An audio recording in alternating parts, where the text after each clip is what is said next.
while I was strapped to a ventilator in the ICU, ribs aching beneath bandages. My body half shattered from the crash. I felt the air being forced through plastic tubes, as if life itself had been reduced to a machine's mercy.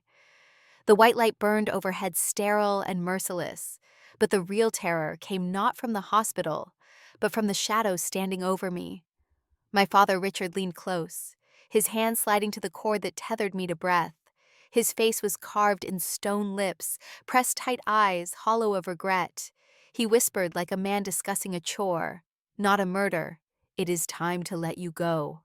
And with one sharp tug, he loosened the plug from its socket. The hiss of oxygen faltered.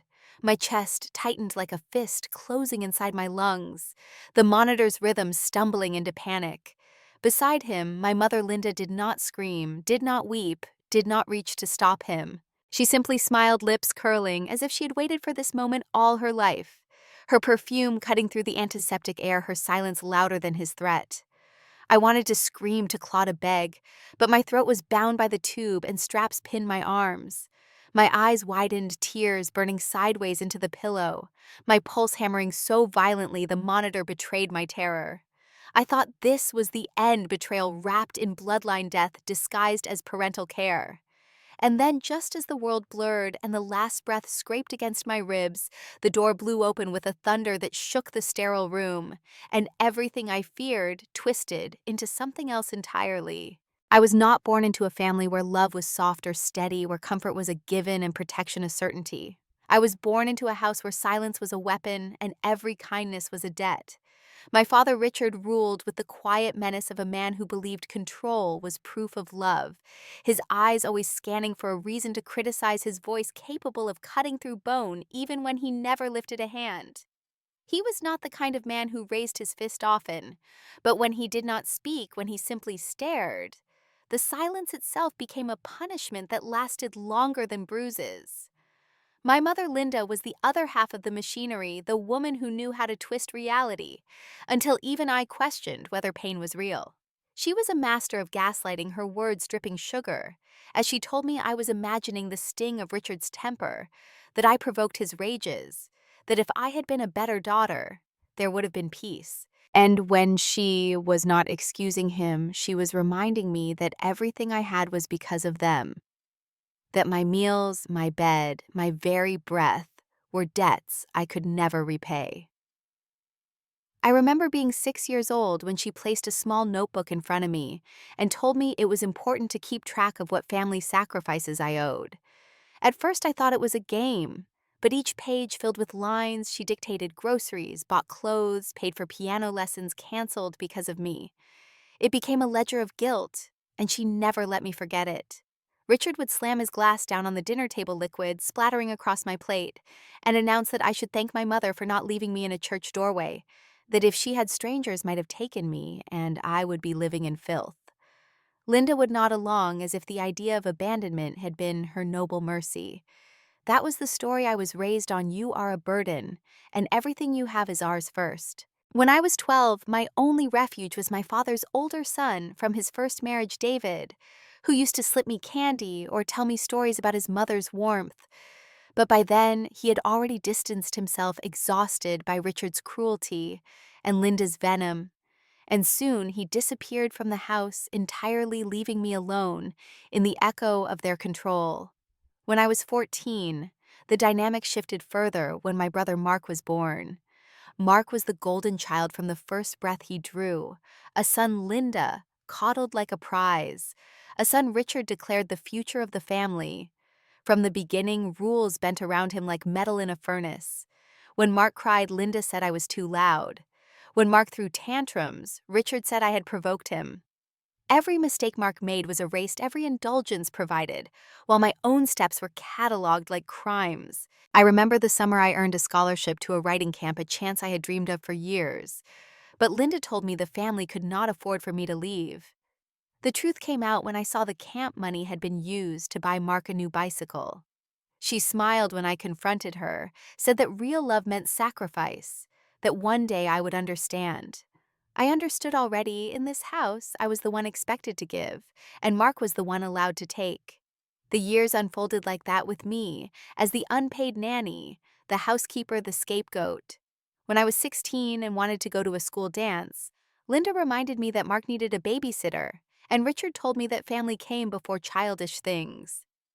I watched my youth vanish under the weight of chores and expectations, my dreams reduced to the scraps left after Mark's whims were fed. Yet even as they ground me down, something inside me hardened, a quiet rebellion that told me if I ever escaped, I would build a life where no one could claim ownership of me. I studied late into the night textbooks spread across the bed after cleaning Mark's toys, memorizing formulas, and practicing accounting exercises by flashlight. When Richard shut off the lights as punishment for imagined slights, I worked part-time jobs as soon as I could, folding shirts at the mall, scrubbing dishes at diners, every paycheck a small rebellion I hid in envelopes beneath the floorboard of my closet.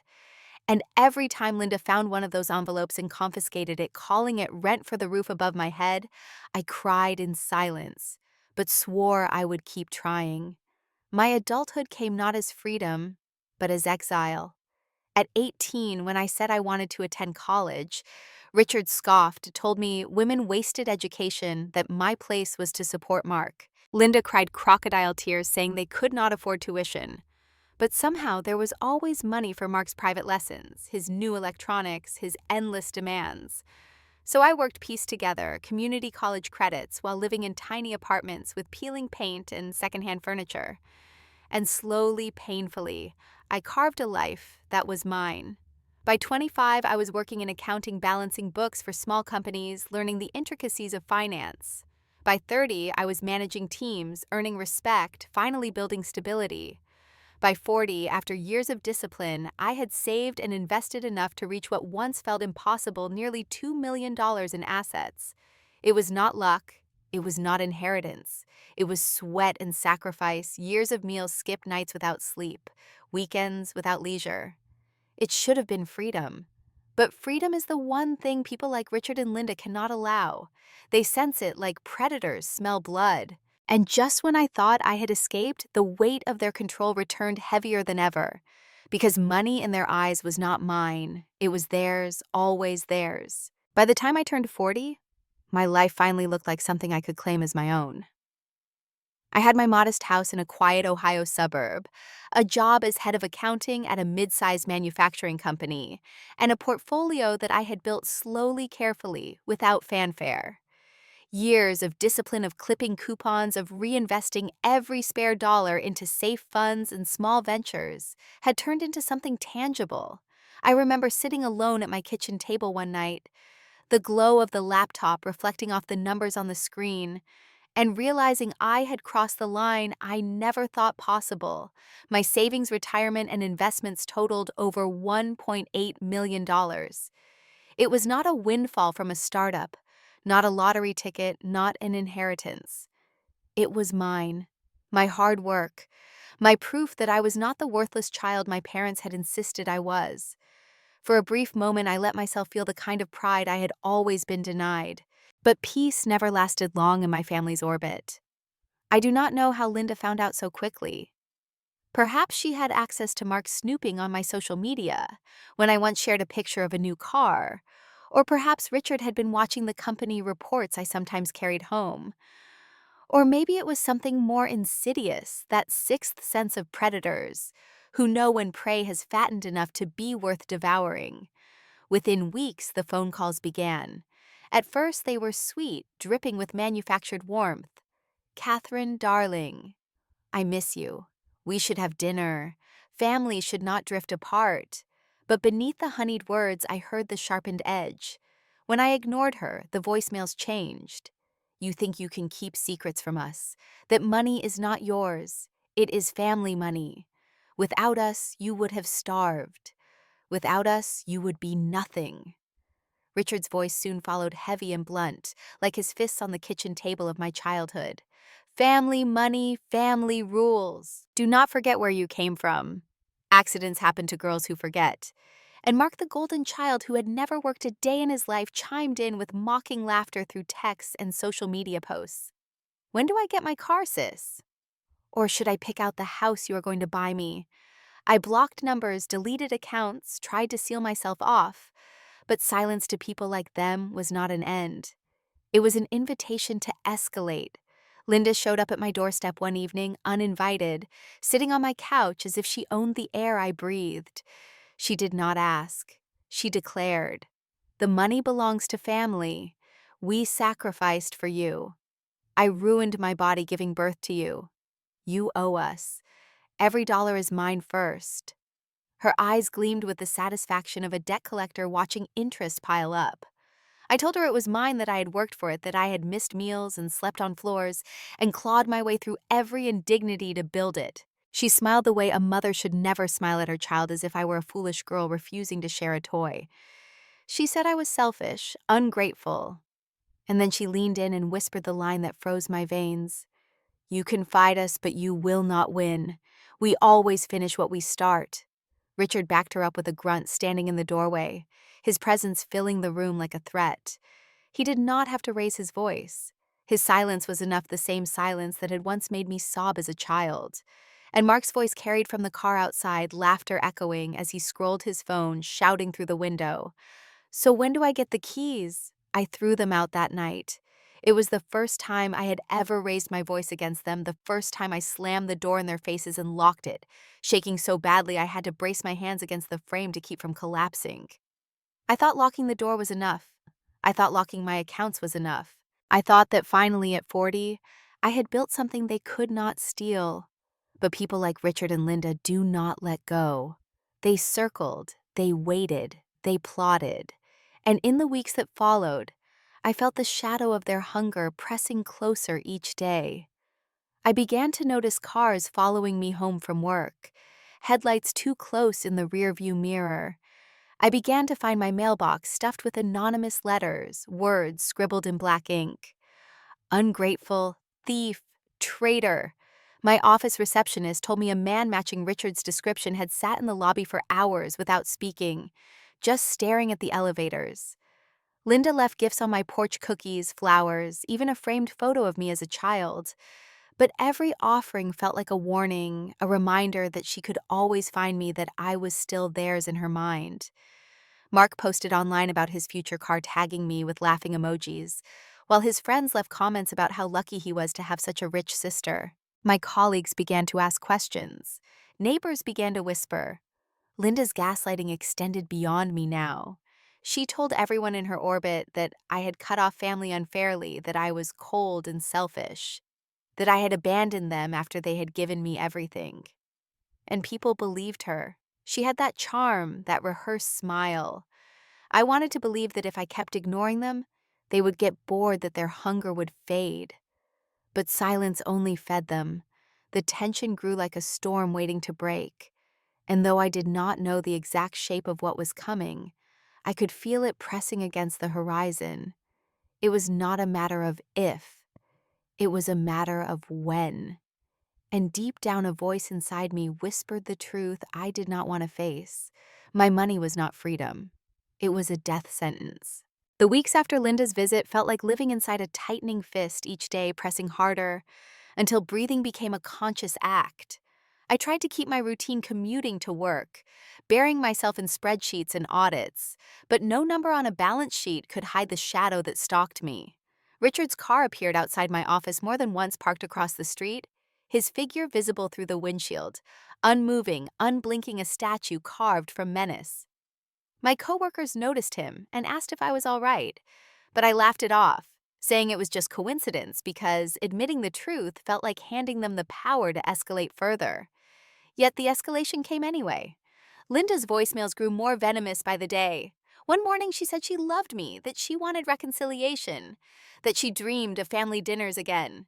By evening, her voice had turned sharp as glass. "If you keep what is not yours, Catherine, we will make sure you regret it. Money cannot save you. Remember, accidents happen." Her tone was calm, almost maternal, but I heard the promise beneath it. Mark added his cruelty in the way only spoiled men can. He mocked me on social media, posting pictures of cars he test drove captioned with "Thanks, sis," and tagged with my name, as if the whole world should see how entitled he felt to what I had earned. He sent me direct messages with videos of luxury homes, asking which one I would buy for him. When I ignored him, he posted, "Guess she forgot where she came from." His friends chimed in with laughing emojis, some of them people I had once babysat when I was a teenager.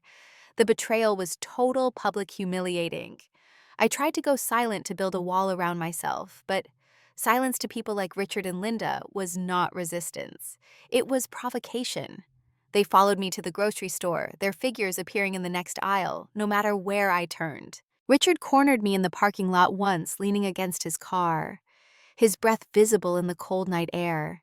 As he muttered, "Girls who forget their families sometimes end up in ditches."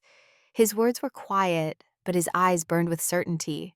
Linda showed up at my office reception carrying cookies, smiling sweetly, as she told the receptionist she was there to surprise her daughter. When I refused to see her, she left the box anyway. And when I opened it later, the cookies inside were burned black, the smell acrid, a message wrapped in sugar. At home, I found envelopes slipped under my door filled with photographs of me walking alone, driving, eating lunch at a cafe. Some were taken from so close I wondered if they had stood a few feet away while I sat unaware. The fear grew until it was no longer a question of safety, but of survival. I began double-locking my doors, checking behind me every time I walked to my car, rehearsing what I would say if confronted again. But nothing prepared me for the night of the crash. It was late, the kind of late when streets are empty, when the world feels suspended in amber silence. I had stayed at the office longer than usual, finishing reports, hoping the rhythm of numbers could quiet the gnawing dread in my stomach. My drive home was only 20 minutes, a familiar path along a stretch of industrial warehouses and the river, a road I trusted precisely because of its predictability. I told myself I would be fine, but halfway through the headlights appeared in my rearview mirror, too bright, too close, washing out everything else. At first I thought it was just an impatient driver. I changed lanes. The car followed. I slowed down. It slowed too. My pulse began to thud louder than the engine. The shape of the grille filled the mirror and my stomach dropped. It was a truck one I recognized from photos Mark had posted online boasting about his friend's rides. The front fender bore a dent I had seen parked outside Linda's driveway. They were not hiding. They wanted me to see. I whispered, "No, no, no," into the stale air of my car, but the words drowned in the roar of tires. The first hit came sudden metal shrieking as the truck slammed into my bumper. My body jolted forward, seatbelt biting into my chest ribs, screaming. I tried to steady the wheel, tried to brake, but the second impact came harder, shoving me faster, closer to the edge where the guardrail split above the black mouth of the river. The world fractured into shards of light and glass as the car spun. The airbag exploded, choking me with powder, my head snapping back against the seat. I remember the scream of twisted steel more than the pain, a sound that carved itself into my bones. Glass sliced across my cheek, blood running hot and sticky into my collar. My chest heaved against the belt lungs, shallow, every breath a knife. In the shattered mirror, I saw the truck pause, brake lights glowing red like predator eyes. For one moment, I thought they might get out, pretend it was an accident call for help. But then the lights vanished. The truck drove away, leaving me broken, meant to bleed out on the concrete. They thought the wreck would finish what their threats had promised. They thought fire or blood loss would erase me neatly. But fate was not on their side. Sirens cut the night blue and red flashing against the twisted frame of my car. Voices shouted, metal groaned as paramedics pried me free. "She's still breathing, barely." Tubes were shoved down my throat, hands pressed my chest, the world fading in and out. Pain pulled me under, but somewhere in the haze I heard one of them say, "She is lucky to be alive." Luck had nothing to do with it. Stubbornness did. I refused to give them what they wanted. And that is how I ended up in the ICU, strapped to machines, the sound of monitors, my tether to life, waiting in the sterile silence for the next betrayal to arrive. The first time I woke in the ICU, I thought I had crossed into some kind of purgatory. White lights hummed above me, machines hissed, monitors beeped in stubborn rhythm, and every limb felt poured full of lead. My ribs burned my throat, scraped raw against the tube, my arms strapped to keep me from tearing at the wires that tethered me to survival. I could not speak. I could barely move. But my mind was awake, too awake, sharper than it had ever been. And in that stillness, the nightmare I had thought ended on the roadside returned in flesh and breath. The door opened with the slow click of heels and the smell of perfume. Linda's perfume drifted over the antiseptic sting of oxygen. She walked in as though attending a gala head-high smile practiced. Behind her came Richard, heavier steps, his boots grinding against tile like a warning drumbeat. They stood at the foot of my bed, not grieving, not relieved, but calculating. Linda's eyes flicked over the monitors, then to my face, as if tallying how much life still pulsed in me. She leaned closer, her breath warm against my cheek, and whispered, "It worked. The accident worked. The money will be ours now. You will never touch it again." Her hand pressed lightly against my wrist, not with comfort, but with cold confirmation that a pulse remained when she wished it would stop. My chest tightened, tears burning into my temples, but the straps held me still. Richard stepped closer, his gaze fixed not on me, but on the ventilator. His fingers traced the cord like a man examining a light switch, casual, curious, rehearsing. His voice was low, but every word carved into my chest. One tug and no one asks questions.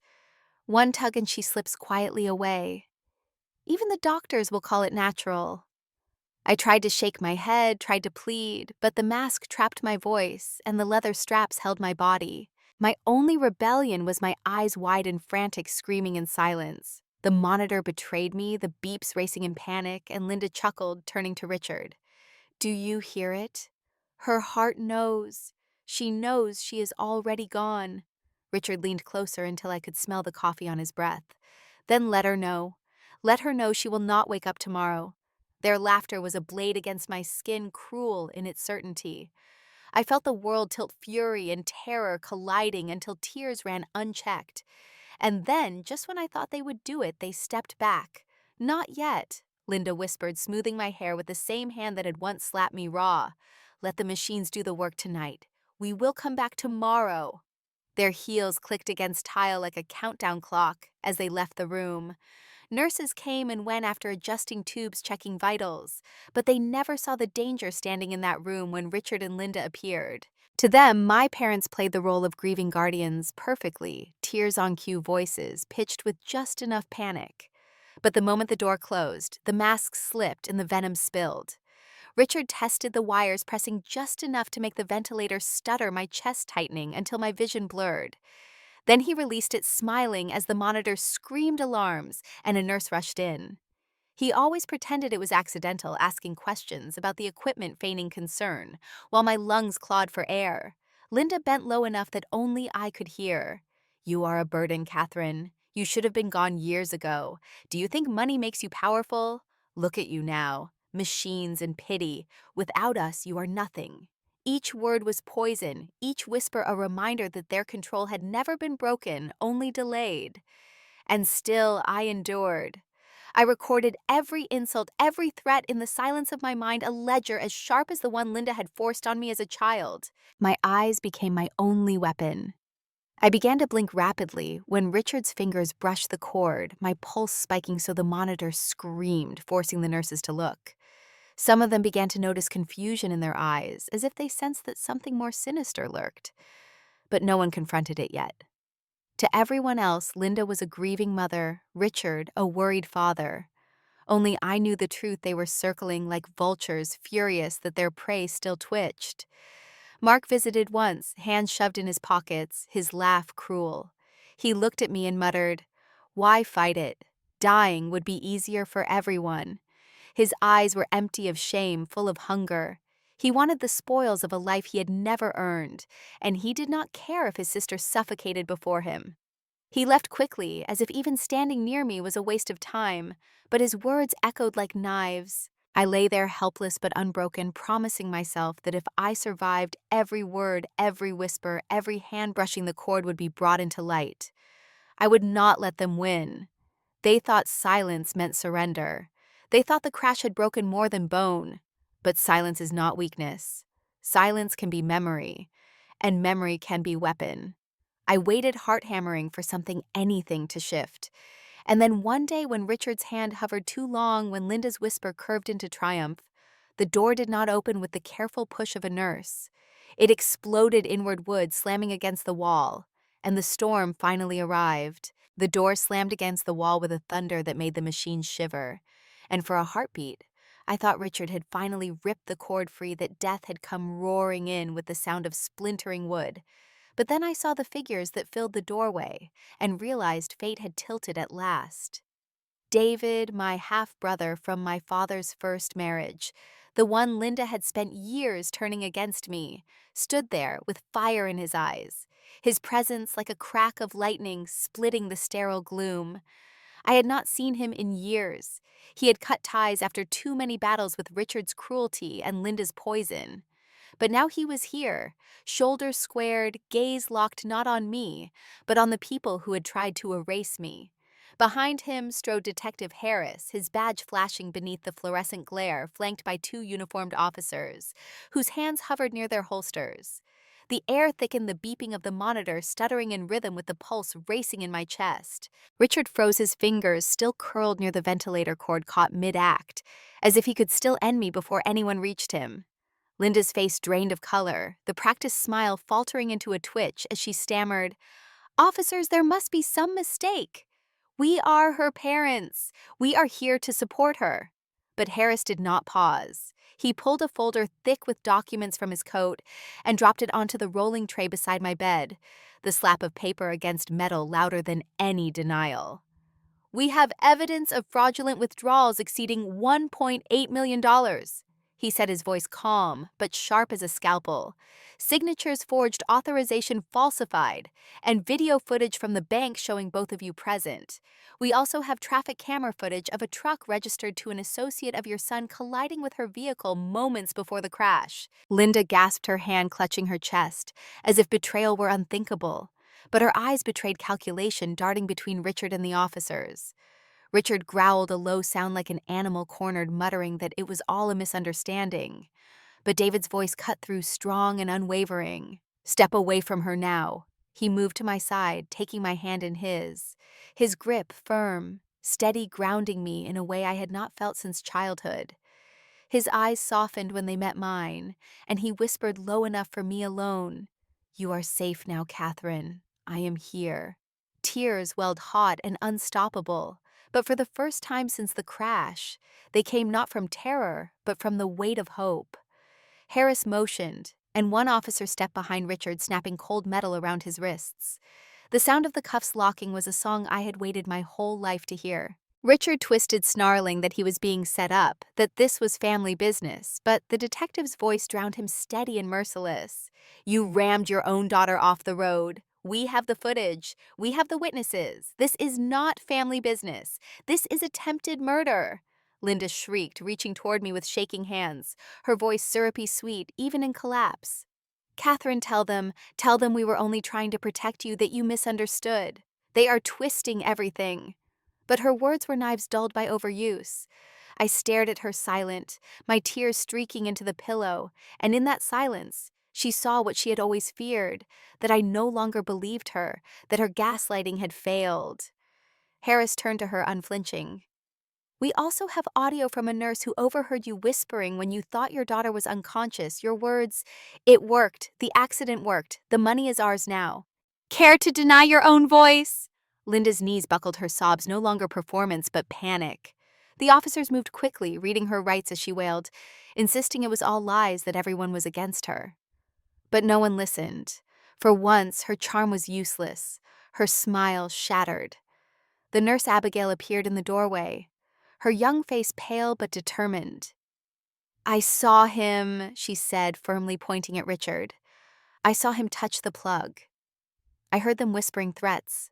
Harris nodded. "Your statement is on record." "Thank you." The room spun with chaos. But for once, it was not mine.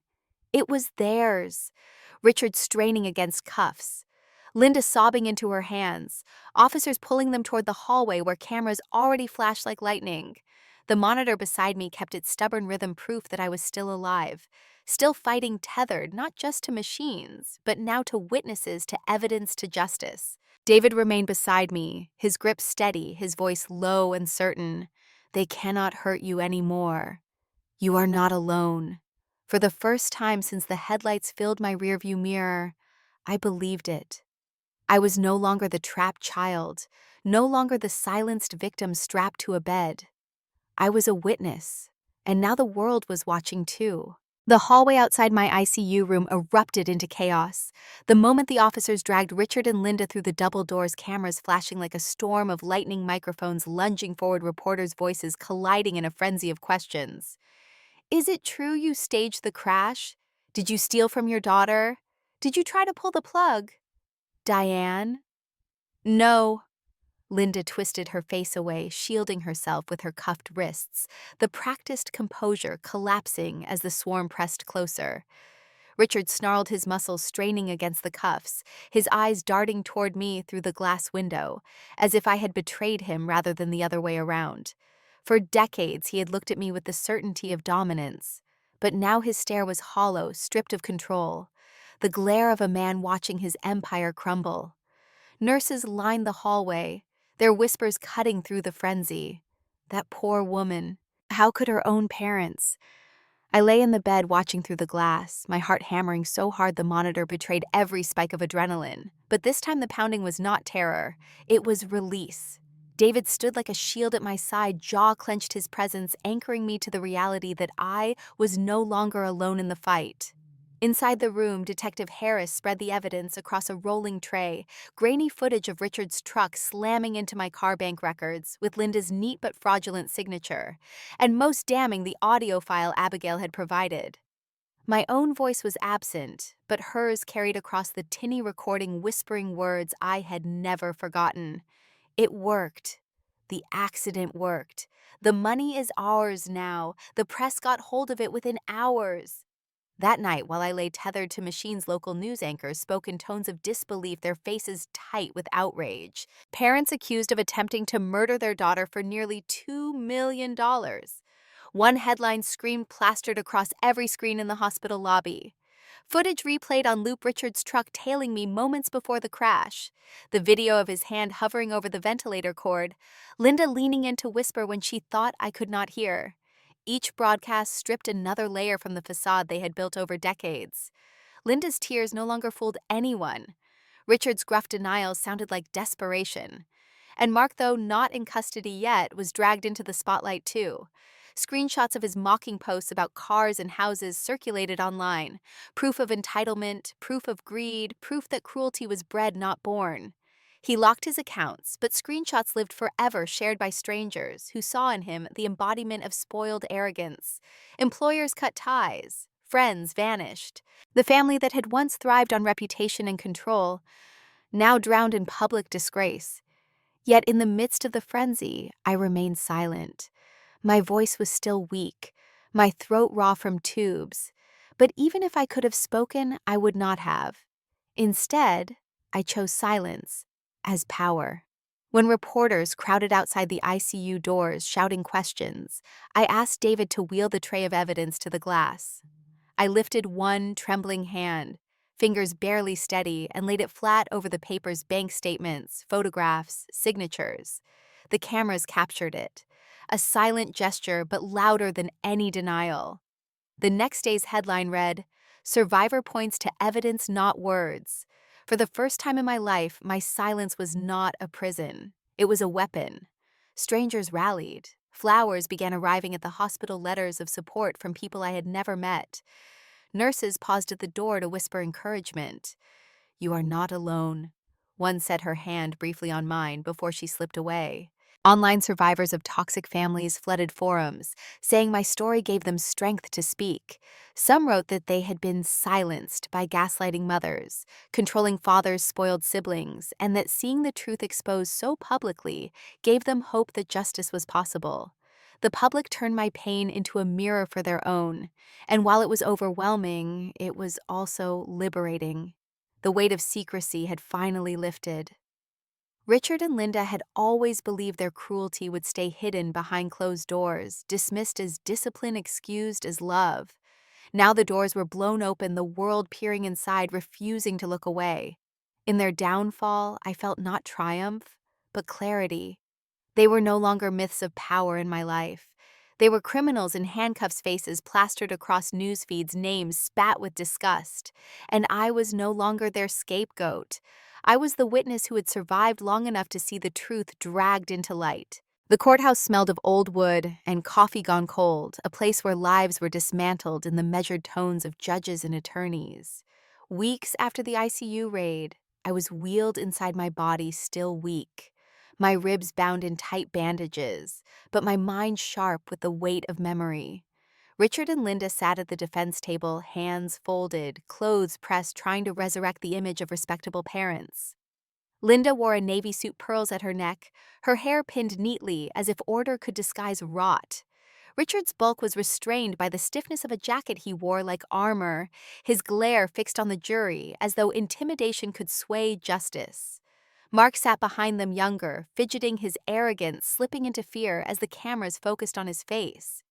But no performance could erase the evidence.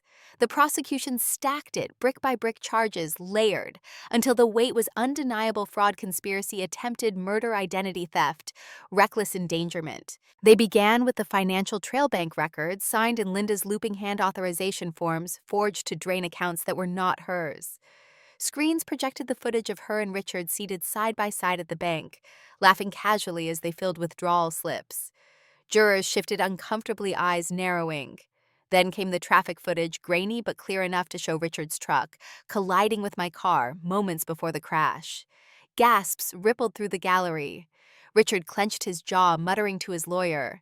But the image was louder than any denial. Abigail, the young nurse, took the stand next, her voice trembling at first, but steadying with every sentence. "I saw him," she said, pointing directly at Richard. "I saw his hand on the ventilator cord. I heard them whispering when they thought she was unconscious." Her words hung in the air, daggers aimed at the facade of parental care. Linda shook her head, lips mouthing silent denials, but the jury's eyes stayed on Abigail, believing her. When it was my turn, I took the stand with David at my side, my voice still raspy but my memory sharp. I told them everything: the whispers, the threats, the way Richard tested the cord, the way Linda smiled when she said the accident worked. I described the smell of her perfume cutting through antiseptic, the sound of his boots grinding against tile, the laughter that burned worse than any wound. Every detail spilled into the courtroom. Every ounce of silence I had endured transformed into testimony. Linda tried to interrupt, her voice rising shrill. "She is confused. She is hallucinating. She does not know what she is saying," but the judge silenced her with a gavel strike, eyes hard. Richard tried to snarl over the prosecutor's words, insisting it was all staged, but officers pressed him back into his seat, and when Mark was called, his collapse was swift. Under questioning, he admitted he had known of the plan, though he claimed he had never participated. His cowardice condemned him in the eyes of the public, even if the law carved smaller blame. The jury deliberated less than a day. When they returned, the words rolled like thunder: final, an unshakable guilty. Guilty of fraud, guilty of conspiracy, guilty of attempted murder, guilty of identity theft, guilty. Linda crumpled in her chair, her sobs no longer performance, but panic mascara streaking down her face. Richard cursed, veins straining as he was dragged from the courtroom, his rage echoing down the hall. Mark stared at the floor, his name etched forever in shame. Sentencing came swiftly. Richard and Linda condemned to 35 years each, decades behind bars that would outlast their lives. Mark received 15 years, his youth swallowed by prison walls. They had stolen my childhood, bruised my body, tried to erase my life. But now the gavel had taken everything they thought mattered: money gone, freedom gone, reputation obliterated.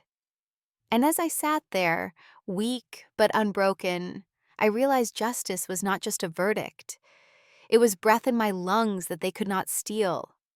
It was the hum of the ventilator still pumping when their hands had failed to silence it. It was the steady gaze of jurors who saw through the lies, who chose truth over performance.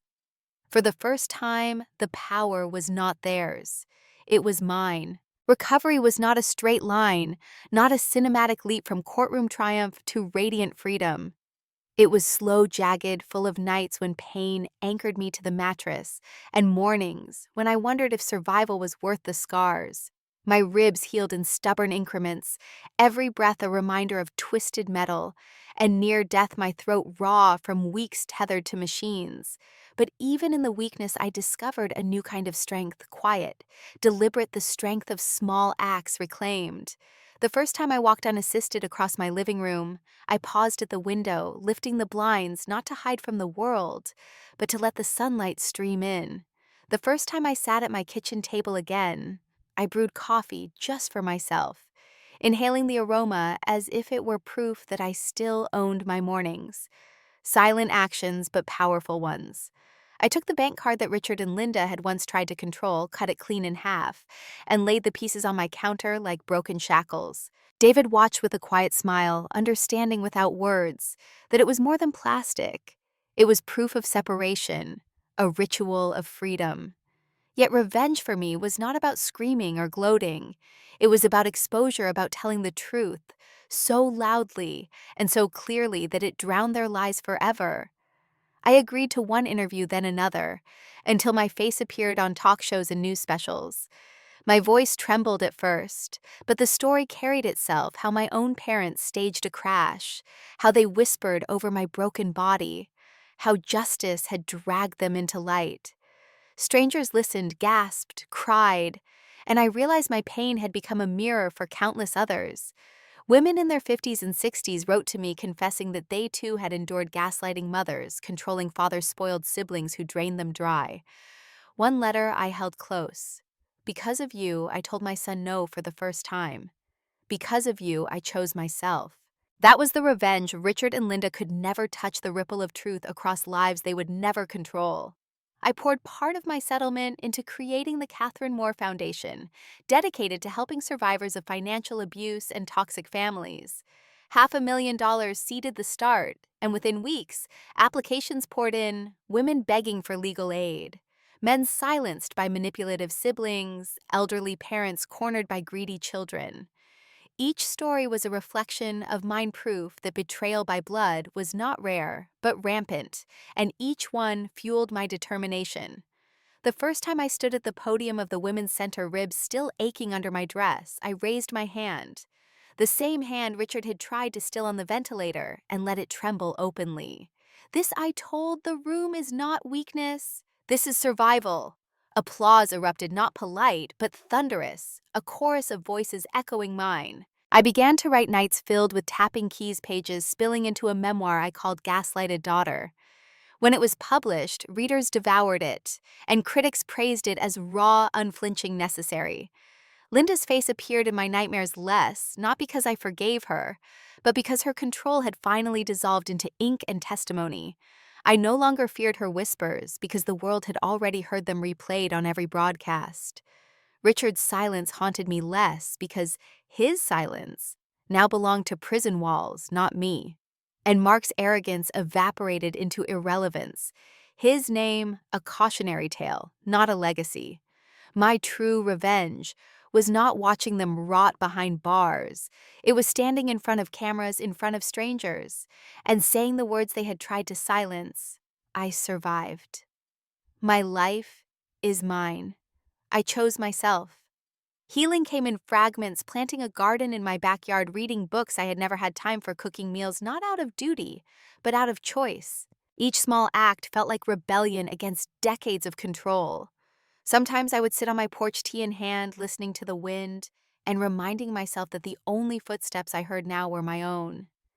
And in that silence, I found power.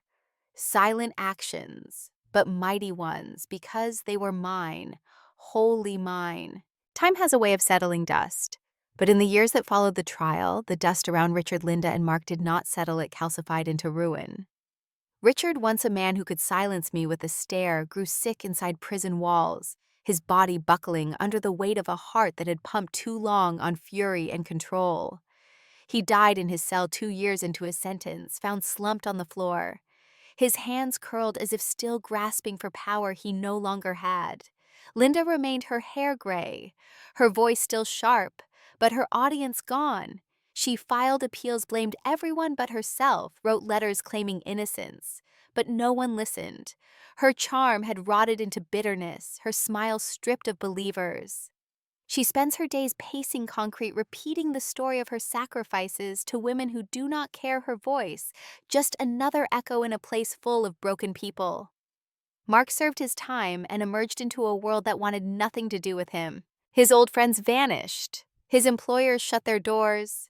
His name blacklisted not by law, but by shame. I saw his attempt once he sent me a letter claiming he was sorry, claiming he had been manipulated, claiming he wanted forgiveness. I read it once, then burned it. Forgiveness is not a debt owed. My peace does not depend on his redemption. My peace depends on me, and I had already chosen it. As for me, I built something they never could, a life not defined by them.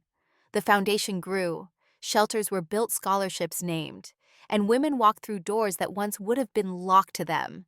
I filled my new home with small things that mattered: a plant by the window, a stack of books I read at leisure, a blanket I chose because it was soft, not because it was on sale. I visited the stretch of road where the crash had happened. The guardrail repaired the river quiet beneath the bridge.